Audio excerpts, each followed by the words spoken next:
Welcome to The Explainer. So today we're diving into a really important story out of Uganda. It's a story about this incredible, massive wave of young talent and the brick wall they run into when they try to find a job. But it's also about a new digital idea that's trying to change that entire picture. Okay, let's start with a number, 400,000. That's how many young people enter the job market in Uganda every single year.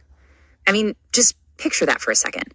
It's this huge wave of energy, ambition, and raw potential, all ready to get to work. But, and this is the tough part, that whole wave of 400,000 people, they're all going after just 9,000 formal jobs. Yeah, you heard that right, 9,000. The numbers are they're completely out of whack. It's a recipe for a massive problem. So what we're talking about here isn't just a simple jobs gap. No, this is a deep structural mismatch in the economy. And it's got huge consequences for the country's future and for an entire generation. And you can see those consequences playing out on the ground. When you've got youth unemployment hitting as high as 70%, what happens? People are forced into informal work, jobs without security. Or they end up underemployed in roles that don't use their education. And for some, the only option feels like risky migration abroad. It's a tough situation all around. But here's the thing, it's not just about a lack of jobs. That's a huge part of it for sure. But there's another hidden barrier here, and it's all about information. See, there might be opportunities out there, but they're basically invisible if you don't know where to look. There's a term for this. It's called knowledge asymmetry. Sounds kind of academic, right? But what it really means is super simple. Employers have the info, but job seekers don't. And that gap, that simple information gap, turns into this giant hurdle. And this right here really paints a picture of that information gap. Take a look. In the cities, a whopping 84% of young people have a smartphone. But head out to the rural areas, that number just drops off a cliff, down to 41%. So if you're going to build a digital solution, you absolutely have to solve for this divide. Otherwise, you're just leaving most people out. So, how are young people finding jobs right now? Well, this chart tells the whole story. The biggest chunks you'll see are social media and just informal networks. Friends, family, word of mouth. The problem is, that's often unreliable. It becomes about who you know, not what you know. And just look at how tiny that slice is for official government job sites. It's barely there. Okay, so the digital job sites that are out there, they're just not working. And it's pretty clear why. First, they cost too much. For almost 80% of young people, high data costs are a total deal breaker. Second, they're often only in English, which locks a lot of people out. And finally, there's a trust issue. People worry about scams, and there's a real gender gap in access too, which holds young women back. All right, so with all those problems, you have to ask, what's the fix? How do you build something that actually tackles all those barriers head on? Well, the answer being proposed is a whole new kind of system. It's called the Digital Labor Market Information System, or DLMIS for short. So what is a DLMIS? The best way to think about it is like a digital town square for jobs. It's meant to be one central, trusted place where everyone, job seekers, companies, even the government, can connect.